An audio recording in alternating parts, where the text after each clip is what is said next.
If you are taking AP Macroeconomics, everyone, you're in the right place. I'm John from Marco Learning. I'm joined by Ian Tiedemann. Ian, how are you doing this evening? Uh, Rainy day in Connecticut, but happy to be here. Well, it's a rainy day in New Jersey. If you are taking AP Let me Macroeconomics, turn that off. Sorry, we're live on YouTube. If you've got questions, I encourage you all post them in the chat. We are happy to answer them. We are here to help you guys get ready for the exam tomorrow. And the AP Macroeconomics exam is going to, of course, be offered in two different formats on 3 different dates this year. Let us know which form you're taking. And so, Ian, I'm going to turn it over to you. And I'm going to be answering questions here in the chat. And I wish you all the best of luck as you're studying for AP Macroeconomics. Sure. So let me actually share my screen and present.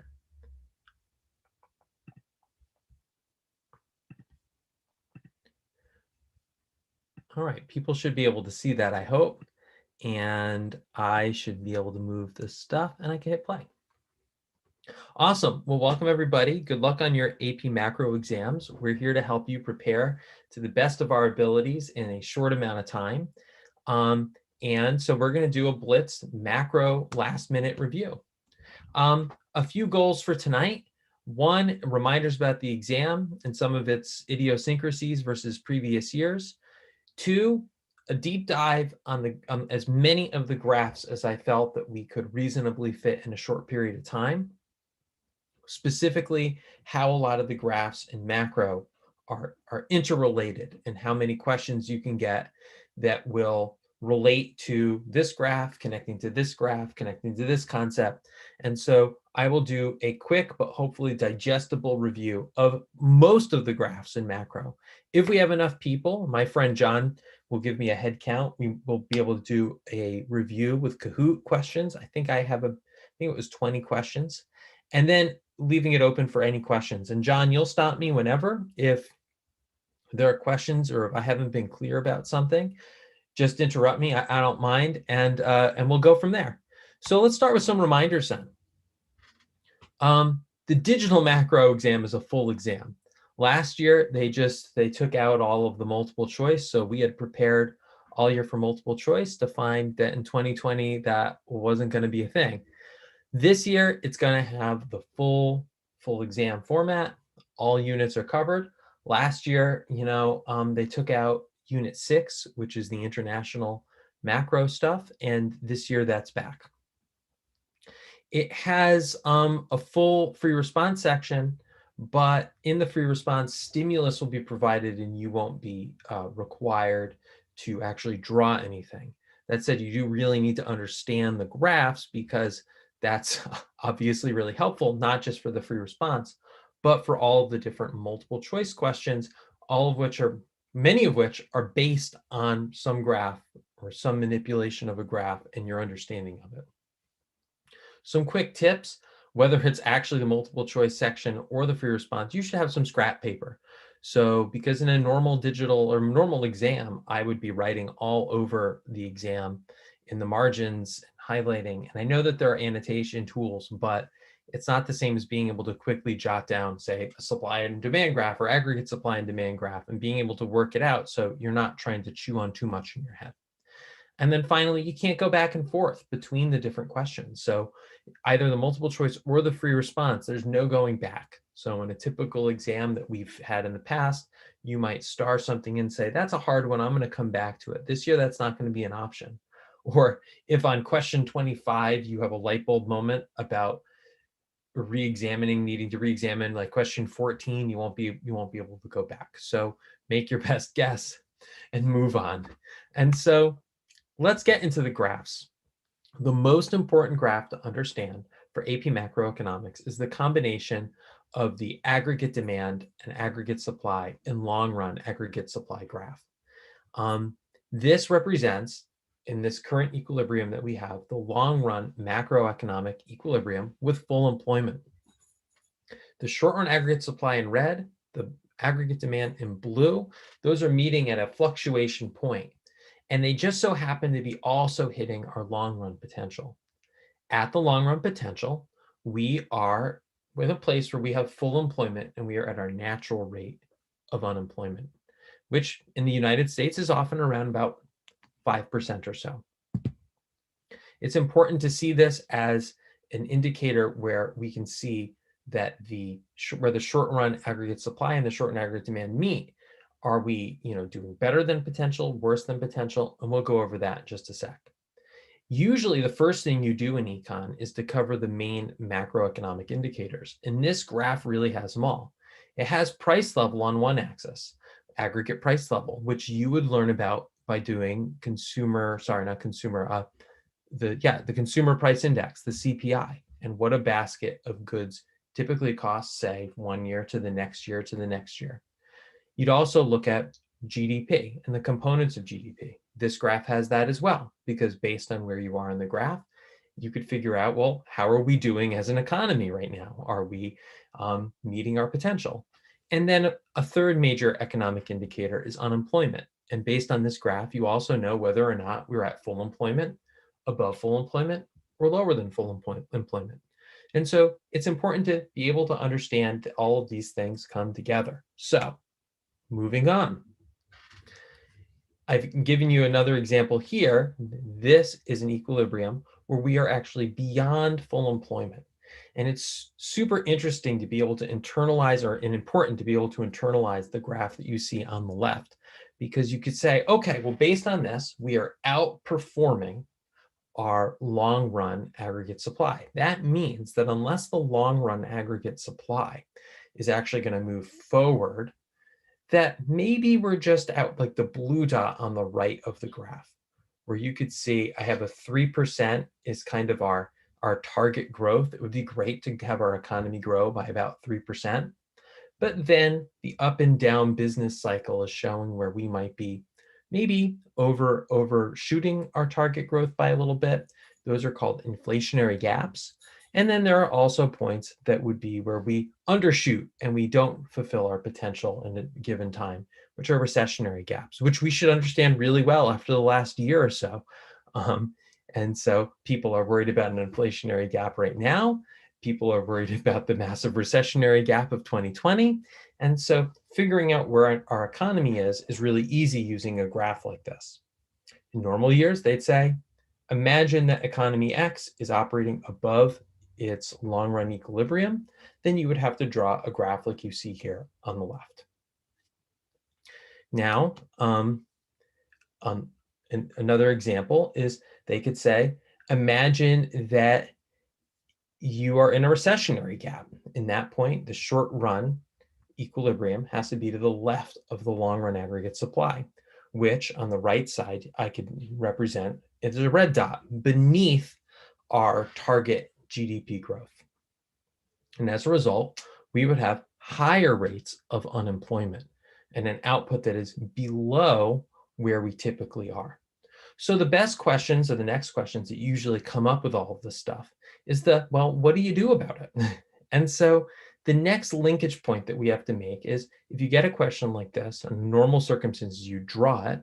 In the practice test setup that I went through the other day, they had students have to identify certain points on a pre-drawn graph. The next thing they'd ask is, well, what policy options do we have? And so the first policy option is to simply, well, do nothing. What happens if we were to just say, well, let's just let the economy fix itself, which some economists would highly favor. They'd say, like, the economy is a wonderful machine. Markets are really, really reactive to changes. And so in the current situation, we have really high rates of unemployment. We have lower than normal price level, and we have lower than normal real GDP. So what happens if we just let this situation go? Given the high rates of unemployment, in the short run, people's price expectations and wage expectations are sticky. But in the long run, eventually, people's wage expectations and price expectations will have to adjust downwards. And when they do that, short run aggregate supply, which is encompassing and incorporating things like input costs and labor costs and so forth, is going to eventually move forward and to return us back to the long run equilibrium.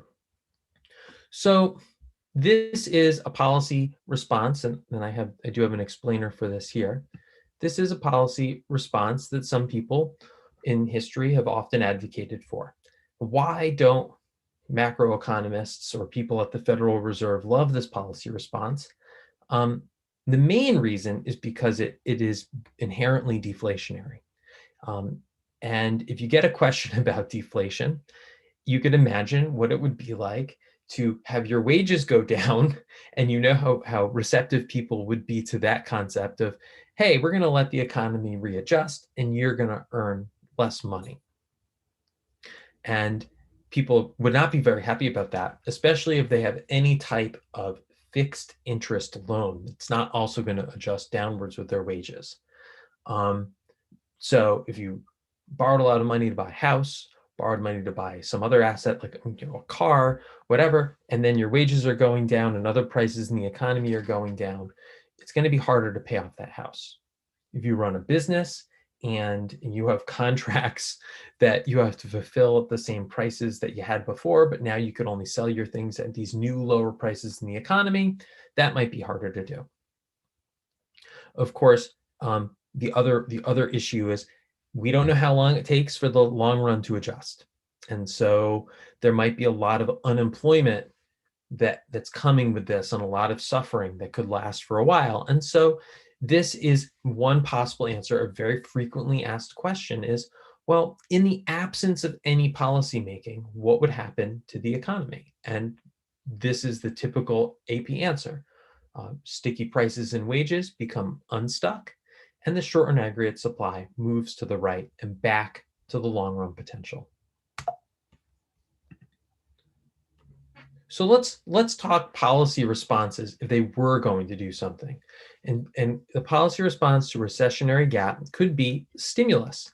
And I've listed here the different monetary and fiscal options, and I'll run through and explain them a little bit. Monetary responses are talking about what the Federal Reserve would be doing. And the Federal Reserve is the bank to banks. It's the lender of last resorts. So it's going to have different menu options that it can do to increase or decrease the money supply. The discount rate is the rate at which banks borrow from the Fed. The reserve ratio is the amount of demand deposits, that the percentage of demand deposits that banks have to hold on to in whenever they get new money in. They have to hold some aside. And open market operations is code word, econ code words for the Fed going to the secondary bond market, bonds that exist already.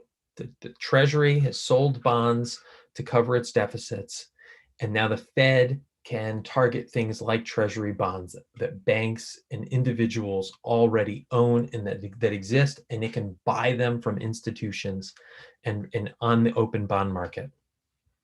These three options have the effect of influencing interest rates downwards. So if the Fed were to lower its rate at which it borrows to banks, so, hey, I used to charge you 3% interest, now I'll charge you 1% interest, banks can afford to lower the rate to which the interest rates at which they loan to customers. If the Fed says to the banks, instead of holding on to 10% of customer deposits in this reserve ratio to the side, hold on to 5%. This is freeing up money that can be loaned, and as there's more money to be loaned, interest rates come down. If the Fed looks at asset sheets that the banks have and say, I see that you have all of this money locked up in bonds. That's not very liquid. We're going to buy those bonds from you. We're going to inject those into your excess reserves. And if this is happening across the economy, banks have more money in them. And then the federal funds rate, which is the target rate, but banks loan to each other, that rate comes down. If that rate comes down, customers can also then borrow at lower interest rates. Fiscal response is done by Congress. And fiscal responses often, well, they require passage by Congress. The monetary response by the Fed can be much faster, and fiscal response has some discretion to it. And so The main thing they can do is they could increase government spending, as we've been seeing a lot lately, and or they can also cut taxes. And if they're doing both of those things at once, they're doing what we'd call deficit spending. Students typically ask, well, why don't they increase the spending, but also raise taxes to pay for it? And they could. But during a recession, raising taxes actually has a contractionary feel to it, even if the overall output, according to the econ textbook, would be a still slight bonus on the economy when you've gone through the government spending money multiplier and the taxation multiplier that would result. So these are our menu options. And often the monetary response and the fiscal response, they can be coordinated. They could both be doing expansionary monetary and fiscal responses at the same time. Sometimes in the real economy, these two broad branches of our economy, the Congress and the Fed, they might sometimes be doing opposite things, and they don't always get along. But during a recessionary gap, they probably most often do try to do the same, go along with one another. One interesting thing in the year ahead, well after your AP exam is over, will be if a lot of the fiscal spending that's been happening in the economy should cause inflation, then perhaps the monetary experts might actually go in the opposite and do contractionary policy. But that is way beyond what you'll probably be asked in a few days. So what does it look like on this graph? Well, that would be aggregate demand moving to the right.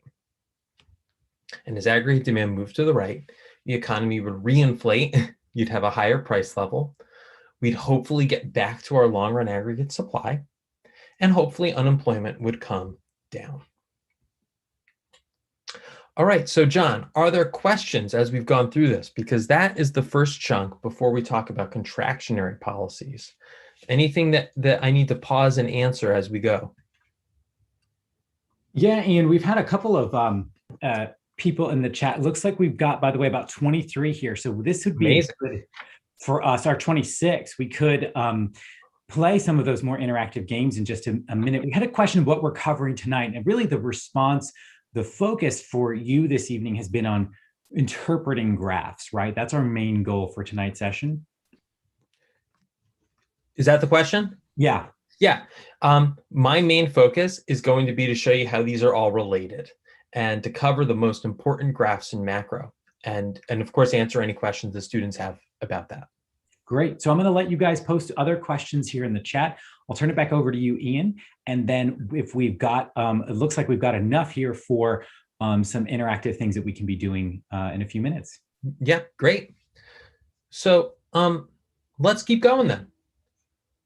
Let's look at what the expansionary monetary policy actually looks like. Because often, if we were to go back really quick, we'd say, okay, well, here's our scenario. We have a recessionary gap. One option is to do nothing. What happens if we do nothing? And we talked about moving the aggregate supply to the right. What are the options we have? You could identify an option. What does that happen? What happens to the aggregate demand? Well, now I want to explain why, especially with the monetary response, because they'll often say in a normal test, go ahead and explain the monetary response and what that looks like with the money market graph. And so I'm now connecting another graph to our first graph. The first graph represents the current economic situation. Then they could ask about what responses, fiscal or monetary, you could have. Then they often ask you to explain the monetary response and even draw, or this year, probably think about and consider the money market graph. The money market graph, the most common thing that kids struggle with is what it means to have money demand. And it's money demand for liquid M1 spending money. And this is relation to the nominal interest rates in the economy. If interest rates are really high, I might not want money in my pocket, liquid spending money in my pocket, because there's a high opportunity cost of having it in my pocket. If interest rates are really low, it doesn't matter as much if I have money, liquid money in my pocket, because I'm not foregoing a lot of future earning on that money. So the money demand is about liquid assets. The money supply is largely influenced and controlled by the Fed. And we talked about the monetary responses already, the discount rate, the reserve ratio, the open market operations. So why does that move aggregate demand, as I showed on the previous slide? And so when we increase the money supply, we influence interest rates downwards. And those interest rates affect three of the components of GDP, which you would learn. And those are consumer spending, which is going to go up if interest rates are low, because, hey, buying that car, it's a good time, interest rates are lower. Buying that house, possibly, good time if interest rates are lower. Business investment spending, the I, up. If interest rates are influenced down and we can reinstill some confidence in the economy, it could be a good time for businesses to invest, and having low interest rates help facilitate that. Net exports is actually something I'm going to talk about at the end of this. But the strength of a currency is related to the interest rates in the economy. If interest rates go down, as we'll see in a few slides, the currency depreciates. The currency depreciates, our things are more affordable for foreigners, and foreigners will buy more things, so our net exports will go up. I put a little dash on government spending because, I mean, technically in the real world, if interest rates are low, the government can actually finance its debt easier, but that, again, is not necessarily something you'll be asked about on this exam. But government spending specifically will come up when we talk, if you were to talk about fiscal policy and their response. So let's look at the other side of things. What if we have an inflationary gap and we do nothing? Well, in this case, we're really worried about inflation, and we have really low unemployment. And if we do nothing, and this is the concern that we're seeing people talk about now, as the government has done lots and lots of spending, and they're worried about an inflationary gap. And what if the Fed doesn't do anything, or what if the government doesn't cut some of this load of spending? What happens? Eventually, as workers are also buyers and they go out and they go to the supermarket and they have a big bill at the supermarket, and that bill is starting to go up, well, eventually they might ask for a raise. Different suppliers might ask for higher prices, and then firms are going to offset these higher costs by raising their prices. And as a result, short and aggregate supply adjusts itself backwards.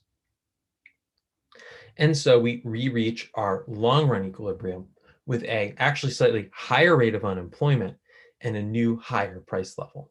And of course, some of the problems with that. Inflation is kind of like a tax on everybody, because that means that your real wages are worth less. We have to adjust those upwards. Your savings are worth less. And that's something that they have to avoid.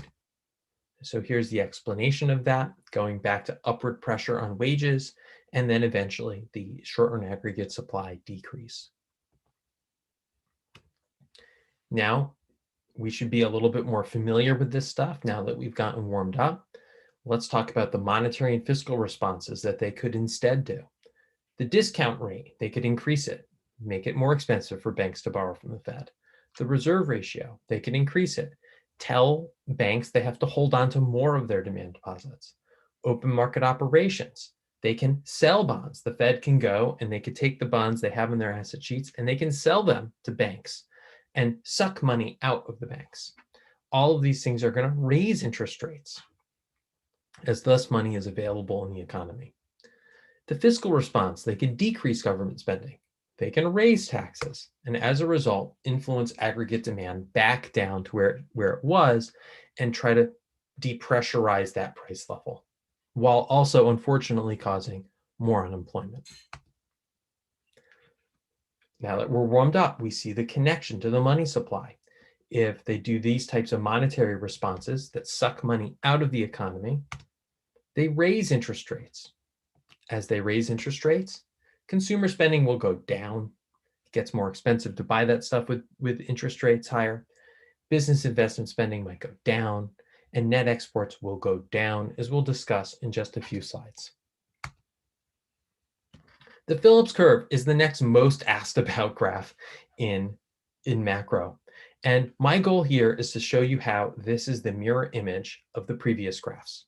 In fact, an expansionary gap. So the Phillips curve is the relationship between inflation and unemployment. And so typically, if you have really low unemployment, you have low rates of inflation. If you have, actually rather that's the other way around, really high rates of unemployment, really low rates of inflation, really low unemployment tends to go with higher rates of inflation. And I've labeled them here. Having really high unemployment and low inflation would be a recessionary gap, like we saw in the earlier graph. Really low rates of unemployment and high rates of inflation would be an expansionary gap. And then going where these two lines hit each other is kind of where we would expect to be with the natural rate of unemployment. And so moving along the Phillips curve is kind of like on the other graph, on the aggregate supply and demand graph, thinking about where aggregate demand moves up or down.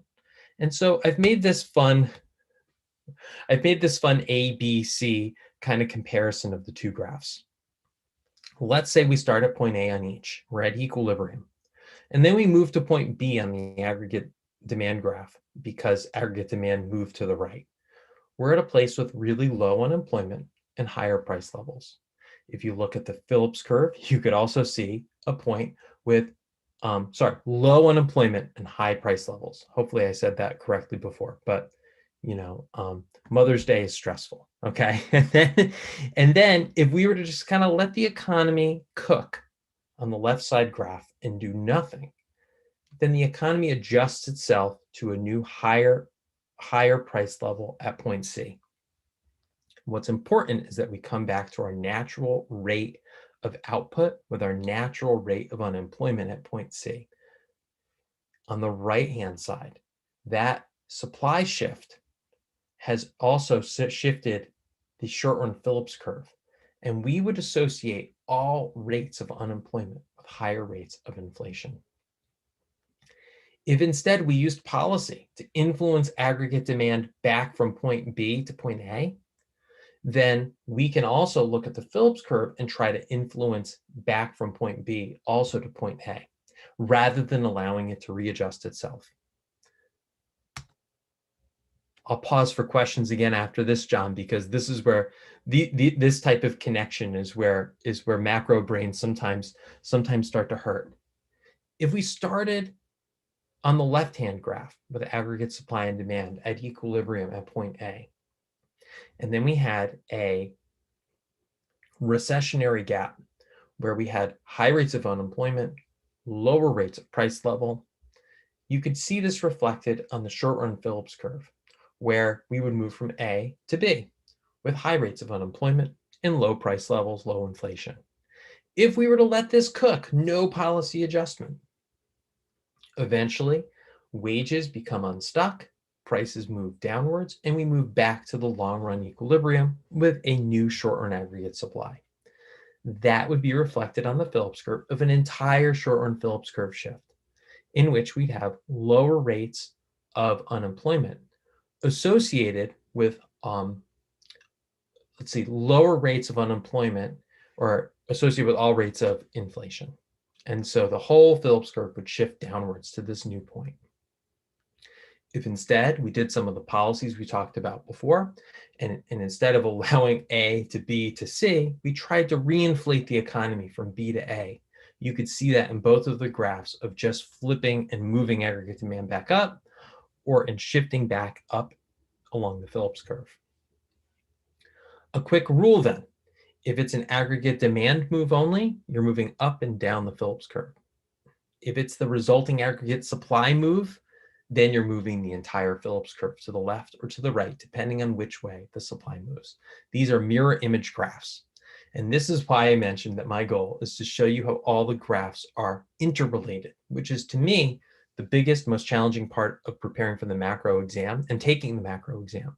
Because if you get sometimes, the first question wrong, maybe then you get the next one wrong, and you get penalized further along in a way that I don't see as often in micro tests. Pausing there, John, are there questions about the Phillips curve or the relationship between the Phillips curve and the aggregate supply and demand graph? So Ian, there's actually a few questions here in the chat. It's great to see you all. If you are enjoying this video, definitely press that like button, subscribe to our channel. The first question Kevin asked was a quick question about the FRQ section itself. Are we allowed to draw the graphs for the FRQs during the initial 10-minute planning time? Well, it's not required to draw them and send them in at all. Last year, I think the problem that they had was that, and I was a grader last year on the AP exam, and having a drawn graph could be counted as evidence, but I do think to some extent that could be conceived as sort of an inequity, drawing, taking a photo, sending it in. And I think that it's all just going to be done through the app this year. They're not going to accept kids' hand-drawn graphs at all. And I don't think that the graphs won't even ask you to draw them or anything like that. And that's on both the paper and pencil and the digital versions? That's just the digital version. As far as the paper and pencil version, yes. I mean, you should, the questions will specifically ask them to draw. Okay, so yes, it very much depends. The paper and pencil in-school exam, of course, is Monday, May 10th at 12 p.m. local, but the digital exams, which if any of you are taking in a couple of weeks, this isn't last minute review, this is a little bit more time. They're not going to ask those questions at all. There's a question from Have a Great Day. I have a quick question about the FRQs. If we get one of the parts wrong, but the other ones depend on the answer that we get earlier, would we get partial credit? How does that work with a sequence of? So I learned that last year as a grader. I think that was the most valuable thing that I learned. So this concept of continuation points, which is really helpful. So for instance, I'm on this slide here about long run aggregate supply and demand and Phillips curve and all that stuff. If we said, for instance, if we did nothing at B, what will happen to the economy? And the correct answer is that the short run aggregate supply were to move back. But a student incorrectly says, the aggregate demand just moves back. That's wrong. But if I guess in your next answer, they say, question 2, based on your answer from 1A, what happens when? If they answer 1B correctly, based on their incorrect answer before, I think they can get that point. And so there is some leeway.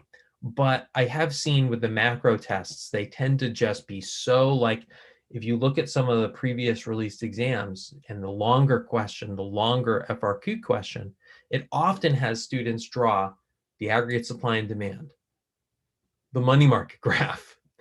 Sometimes it even has them thinking about exchange rate graphs. You could literally do almost all of the graphs for macro or a lot of them in one giant, large macro question.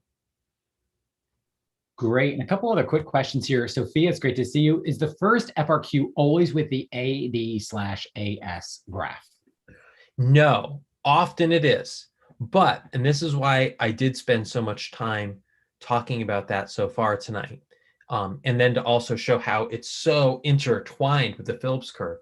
A lot of the times they'll use the Phillips curve instead of the aggregate supply and demand graph because they are essentially asking the same thing. When you're talking about macroeconomics, you're talking about the big picture, and both of the graphs that you see on the screen right now represent the big picture in the economy.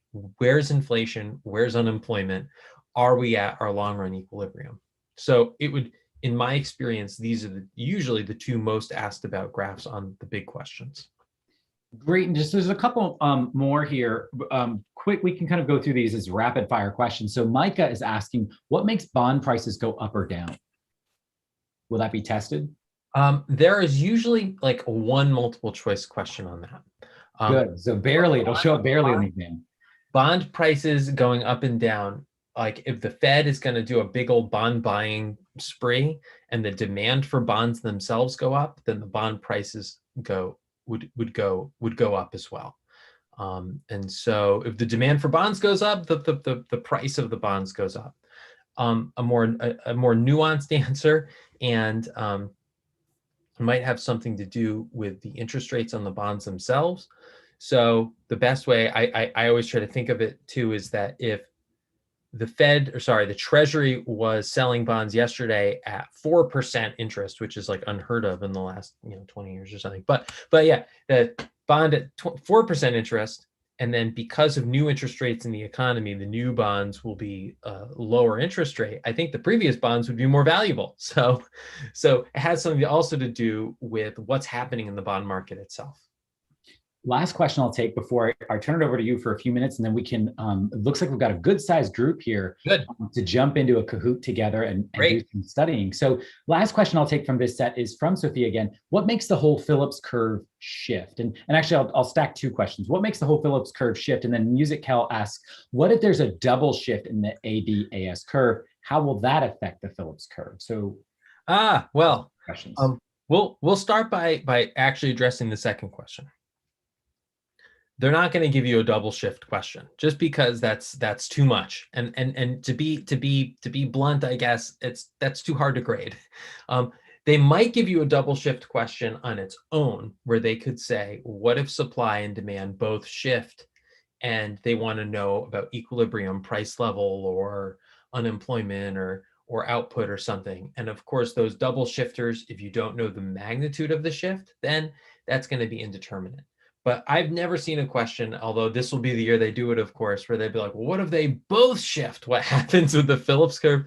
I don't think that you'll get a question like that. I hope you don't. But for the Phillips curve, what makes the whole Phillips curve shift? Think about expected rates of inflation. Expected rates of inflation. If we're at point B, as you see here, and we're in a recession, over the long term, if we let the economy run at point B, and it's kind of not running hot, it's running cool, lots of unemployment, then eventually the economy is going to adjust as people's wage expectations have to drop. We're going to get back to full employment, but we're going to have lower rates of inflation. So on the right side, the entire Phillips curve could shift as our expectations of inflation shift. We're going to have lower expectations of inflation, but we're going to have normal rates of unemployment that go with it. So all rates of unemployment will come with lower rates of inflation. And hopefully I answered your question sufficiently. Let's look at the last graph I plan to talk about today, and of course, how that connects with the stuff we've already talked about. The Forex explainer. I've been very careful to label this. This is the market for the dollar. But it's paired with another currency, and they are always paired with another currency in the foreign exchange market. In this case, it's paired against the Japanese yen with the question of how many yen does it take to buy a dollar? How many dollars are available in the foreign exchange market? What is the equilibrium rate?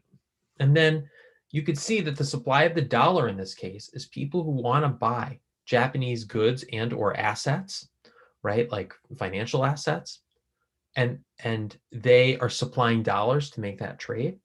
The demanders of the US dollar are people who want to buy US goods and assets and are trading yen for it. So the supply are people who are trading dollars for yen, and the demand are people who are trading yen for dollars. So here's the scenario. What if interest rates in Japan decrease relative to interest rates in the US? Or conversely, I could have asked, what if the US does contractionary policy and increases interest rates?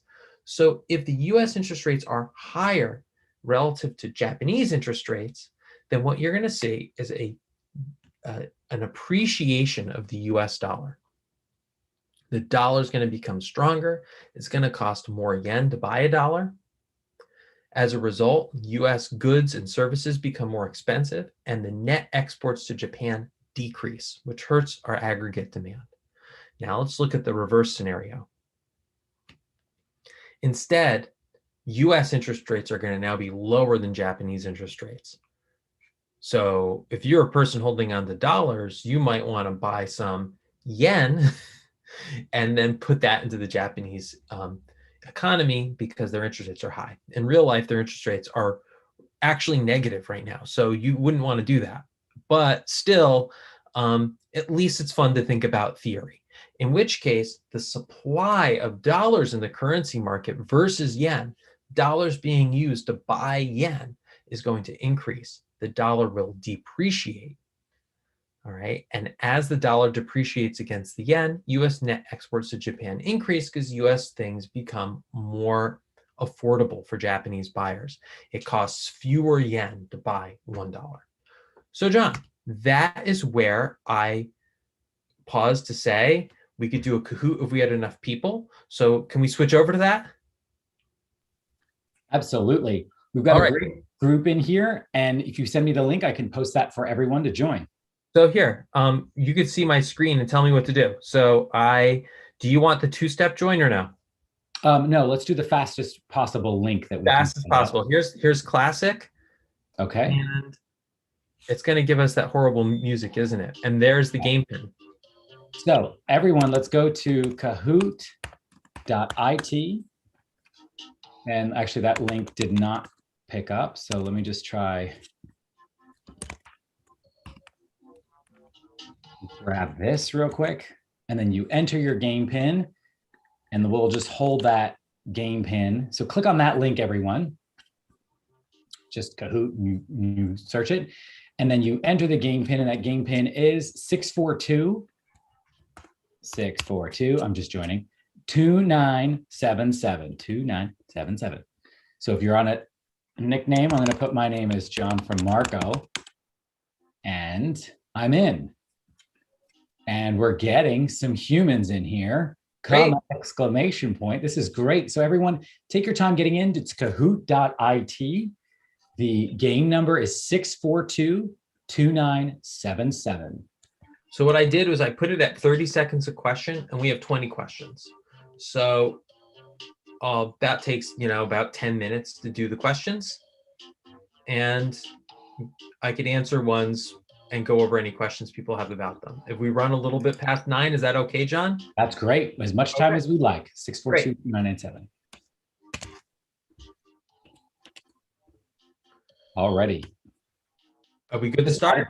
Yes, and I've just added it to the description of our video that we can, so that everyone can see that regardless. Great, because I have 20 people in there, so I think 20 is a good number, and I'll hit start. Okay, great.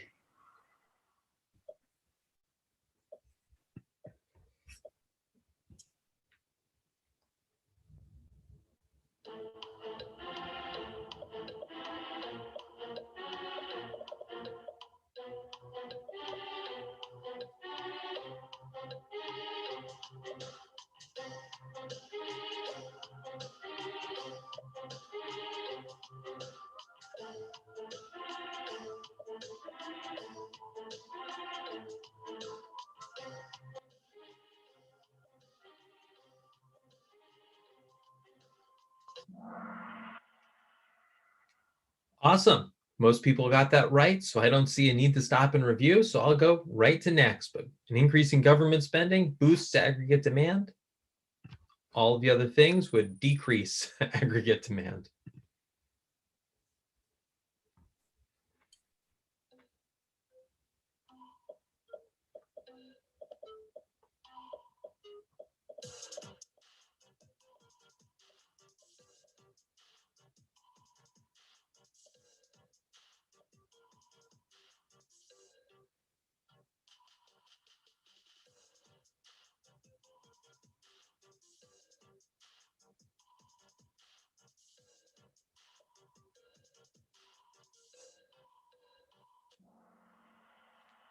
Great. Next question.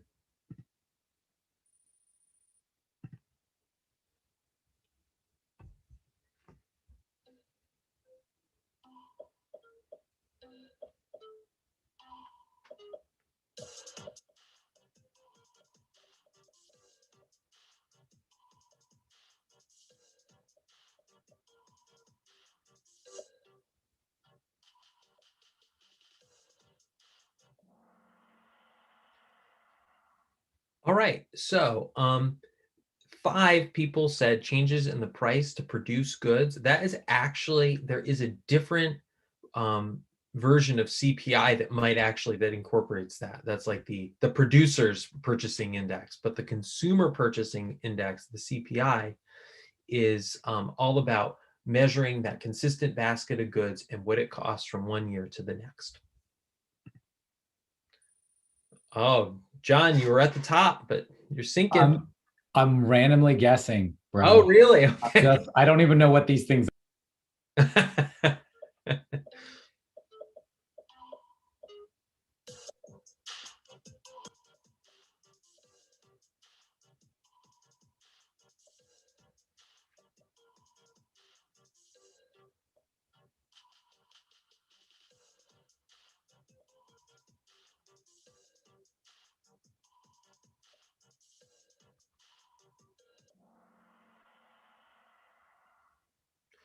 All right, so the next most answered option was that nominal GDP has been adjusted for price level changes, but by its term alone, nominal just means that it's on face value, but real has adjusted it for price level changes. And real is more about how much and how productive our economy actually is.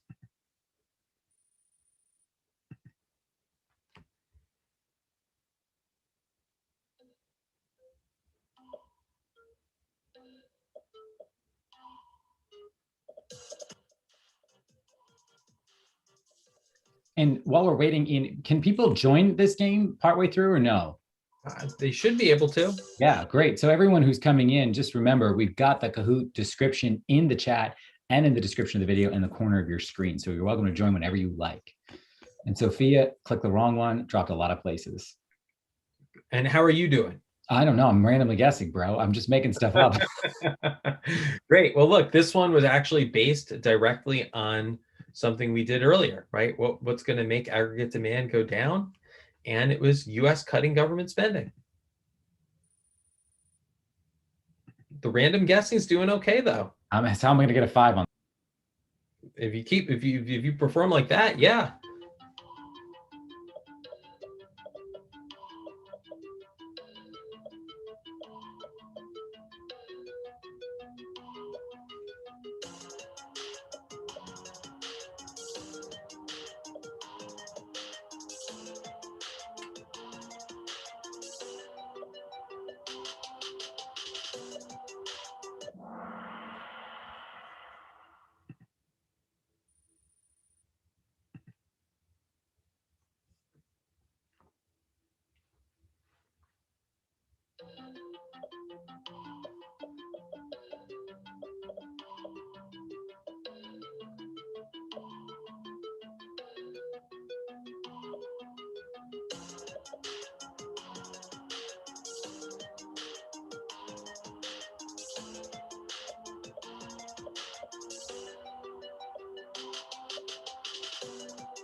All right, so this is the one that we've had the most varied answers for by far.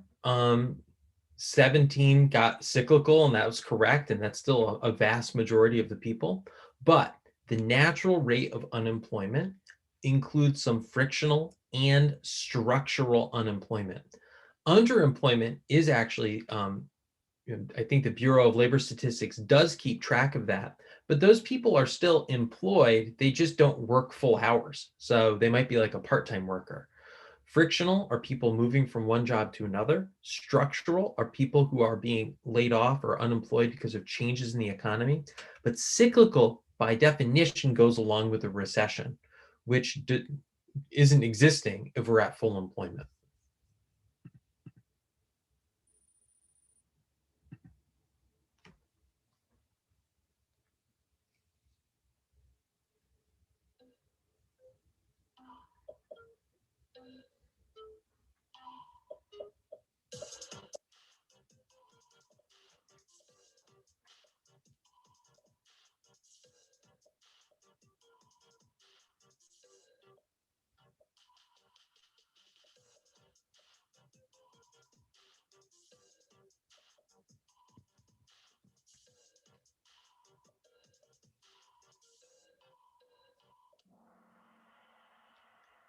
All right, so increasing equilibrium output and price level is an aggregate demand mover.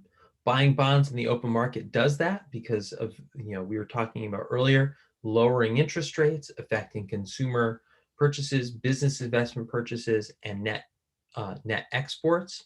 The next most answered was increasing government spending. That is not a monetary policy. even though that would move aggregate demand, that is done by Congress, and therefore it is not a monetary policy.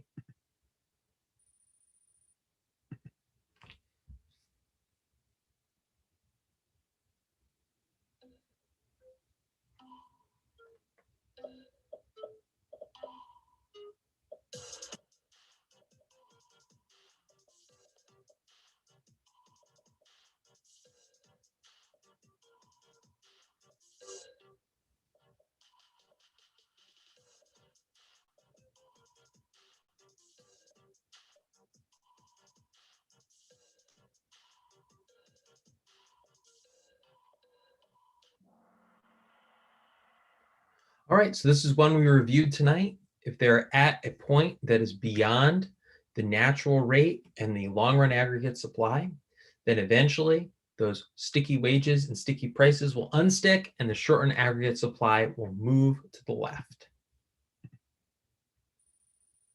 John, you must have been paying attention tonight. This is good. Actually, something might be broken because I'm getting a whole bunch of these wrong. I think in the Kahoot, at least the questions are working. Okay.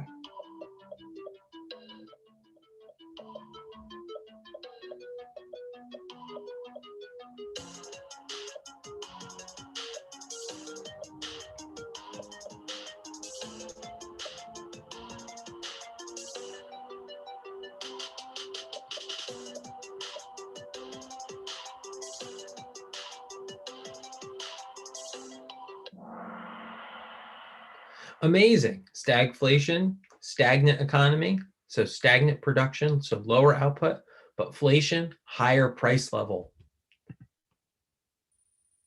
Oh, Marco from John, not John from Marco. John from Marco, I'm in like 98th place. Marco from John is Carson, and he's messing with us. Oh, well, Marco from John is doing really well. I thought that was you. I know, me too. I couldn't figure it. It's like I'm in 93rd place, bro. I'm dying over here. Got to study. I know, I'm gonna get a 1 on this tomorrow.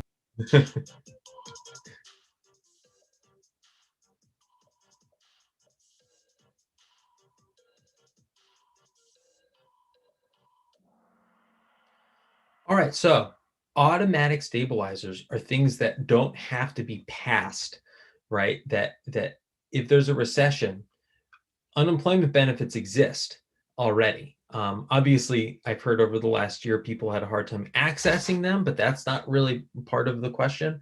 Sometimes the unemployment systems would be overwhelmed, but it automatically could help alleviate some of the suffering that comes along with a recession.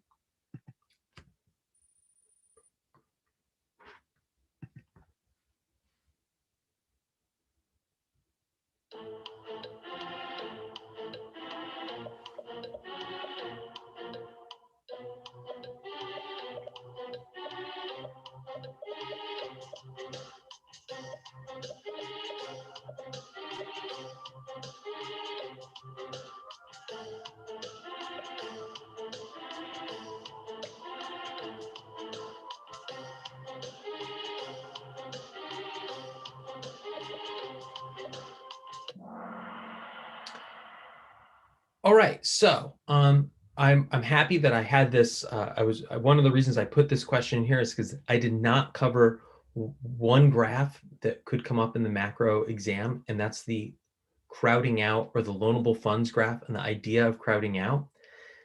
Deficit spending puts strains in theory in the textbook and the macro exam, puts strains on the loanable funds market. So let's say the demand for loanable funds goes up because the US government needs to do some deficit spending. They are doing government spending, they are cutting taxes. So to fill that, they create bonds, they sell those to the public.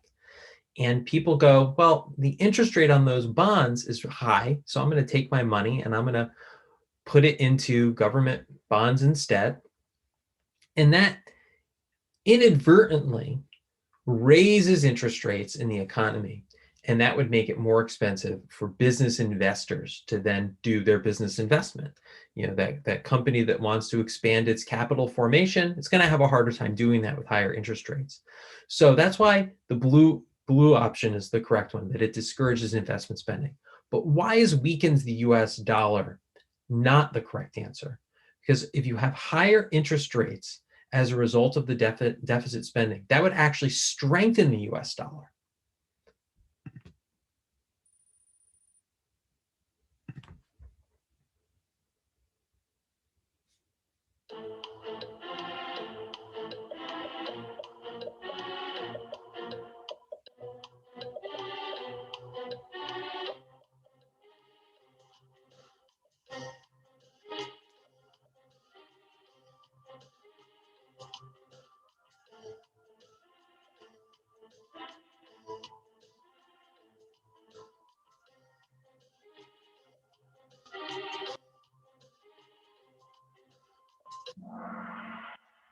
Great. People know this one. And they also know that the blue option, the triangle, or sorry, the diamond has to be wrong because there is no more enjoyable work than teaching.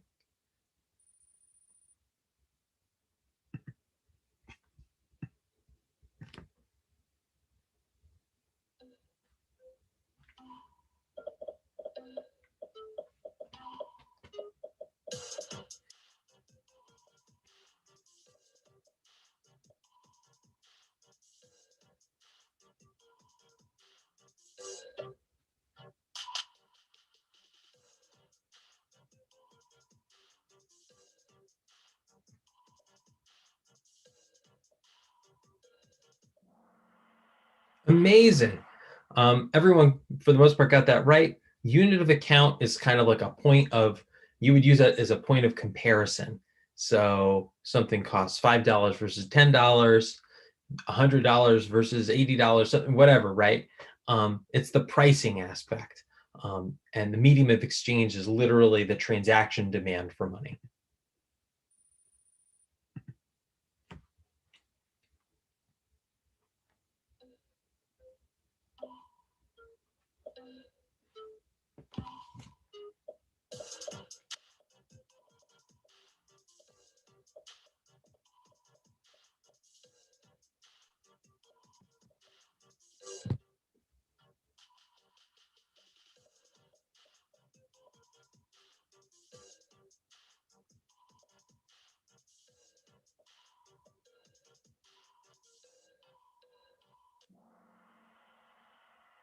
All right, so if you have fixed interest rates, say a 30-year home mortgage, and there's unanticipated inflation, well, then that actually helps you, the borrower who's paying off that mortgage, because you have more money, there's more money in the economy.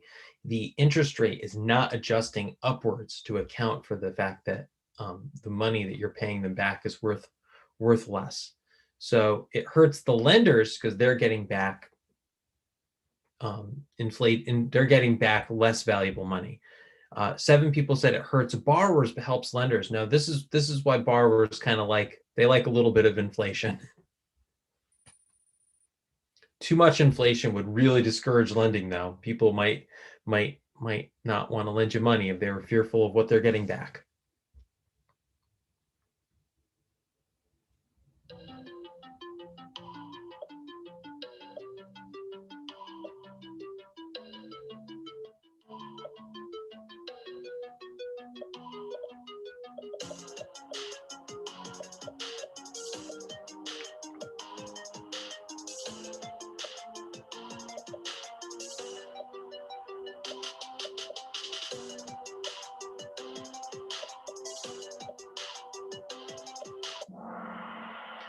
All right, so this is by far the hardest one, well, based on the answers that we're seeing here. Price level and unemployment fall. So you got to be thinking about your aggregate supply and your aggregate demand. So, all right, let's go through the different possibilities before we get to the correct answer. The Fed sells bonds on the open market. That would decrease aggregate demand because as the Fed sold those bonds, they decreased the money supply, they increased the interest rate. That would decrease aggregate demand. That would lead to a lower price level, but that would lead to a higher rate of unemployment. Let's go with the next one, the blue option. Production costs increase due to an adverse supply shock. All right, so that would make price level and unemployment both go up, because that would be a supply shock that would move short and aggregate supply to the left, and we'd be with a stagflation. Greater government spending would increase price level, but would decrease unemployment. Now, introduction of new technology into society would increase the short run aggregate supply. That would bring price levels down and have more employment or less unemployment.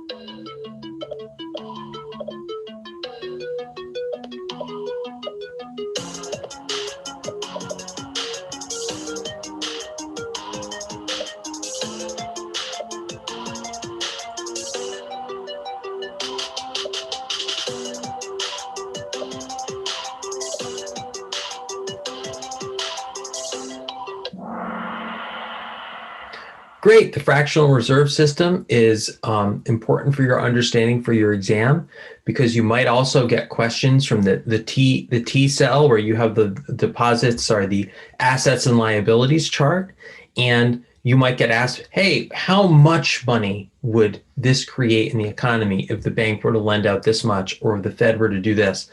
And part of the principal reasoning behind that is because banks hold on to a portion, a fraction of their deposits, and they loan out the rest. And so that is the main generator of money creation in our economy. All right, close game. Going to go down to the last few questions, it seems, between our top two competitors. 3 questions left.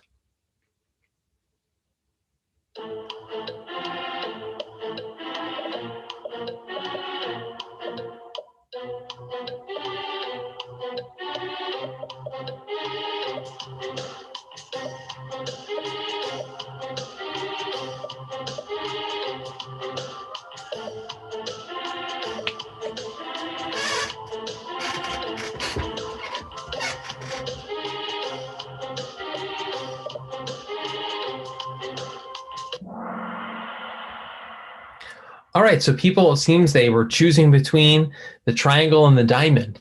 And to reduce inflation, we would want to, all right, so all of the following except buying bonds would decrease interest rates. This is the federal, these are all monetary policies, and the Federal Reserve buying bonds on the open market increases the money supply, decreases interest rates, and then moves aggregate demand outwards. So that would actually increase inflation.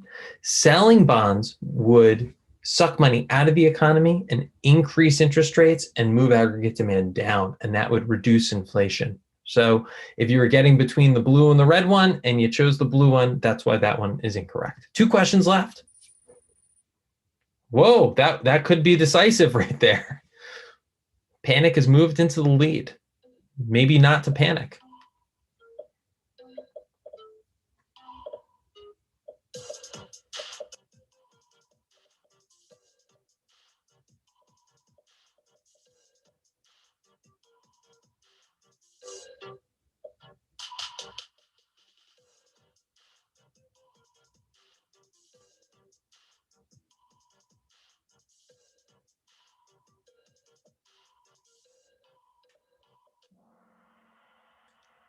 All right, well, we covered this one earlier with our hypothetical about Japanese versus US interest rates, and what would happen with a stronger dollar versus a weaker dollar. Stronger dollar means that it costs more money to buy things that you have to buy with dollars. If you think about it, if you're a foreigner and you want to go on vacation in the United States and you want to buy, your hotel rooms, your tickets to different events, well, that means you have to buy those things in dollars. And if the dollar appreciates versus your currency, then you have to give more of your currency to buy each dollar. And then you have to get those dollars to buy those things. So the stronger dollar hurts net exports. I mean, I don't think that the hotel counts in net exports. I don't know it, to be honest, but just if you're a person buying stuff from the United States, it's going to be sent over, that would apply as well. All right. So stronger dollar, net exports down. Last question. It looks like number 1 is wrapped up, but who will finish second and third? And we ended with what I hope is an easy one.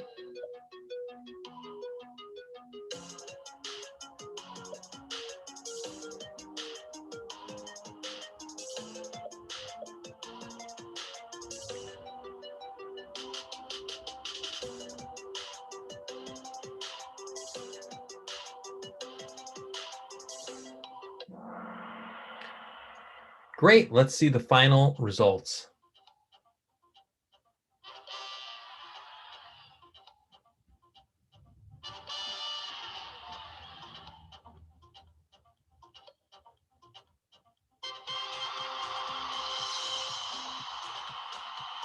All right. I think it's fair for me to stop sharing. Yeah, in fact, I did so badly, Ian, that they won't even tell me what place I'm in. I might be the last place person. I don't know if you can see that. Marco from John had started out really well. The good news, of course, is I ain't taking no AP exam tomorrow. You guys are the ones who are going to be going into this exam, cashing in on all the hard work that you've put in all through the year. This is something to remember about what we've just done tonight. If you're taking the AP Macroeconomics exam tomorrow, and especially if you're on the East Coast, you're done. Do not cram 900 more things in. Go in trusting the instincts that you've developed over the course of this year, cashing in on all that hard work. So here's one thing I want to do, Ian, is just like a little exercise is, I've done this on the previous exams. I want everyone to type into the chat, I will not be perfect, comma, and that is okay.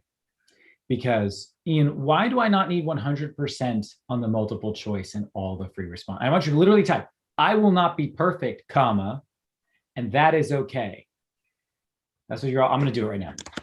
You don't need to get everything right. It's okay.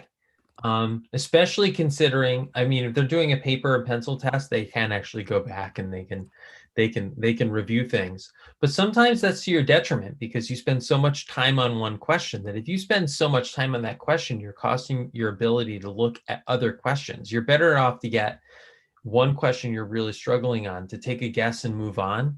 You're better off to possibly get that one wrong than to not answer 10 questions because you spent so much time doing it. The other thing is we're looking at raw points, and each question right gets you points.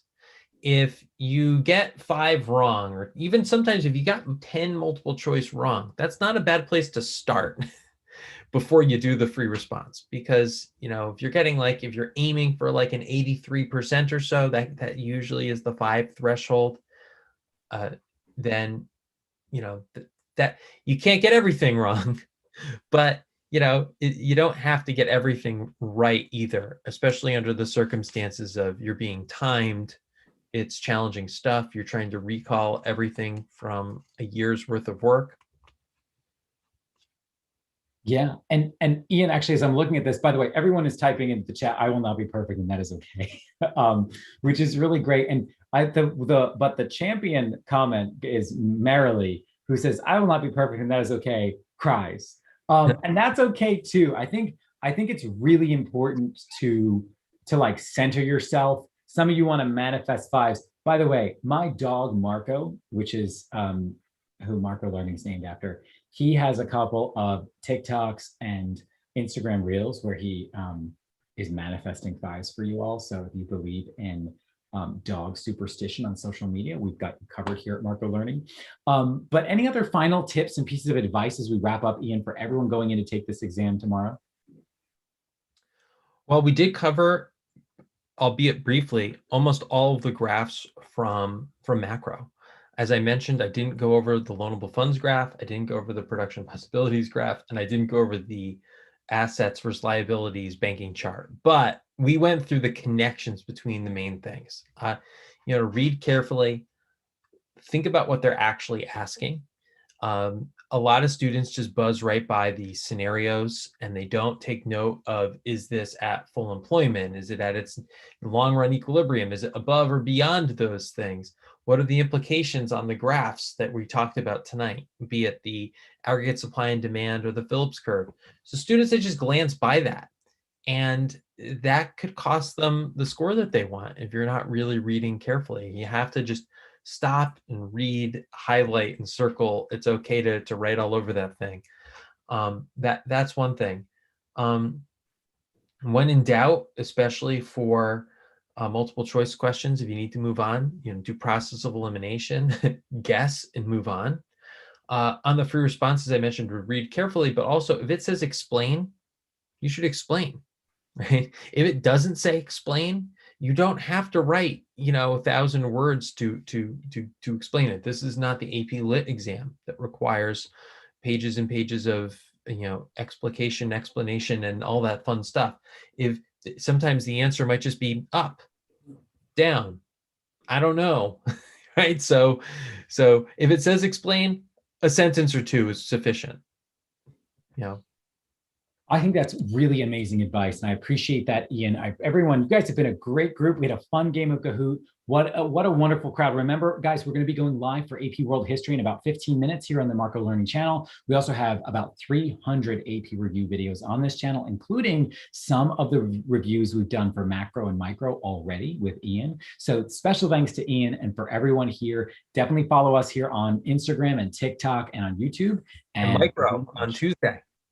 That's right. And we're going live on Tuesday night in advance of the microeconomics exam. So if you guys are taking that as well, we'll see you on Tuesday night. Great. Thank you for joining us, everybody. Thanks.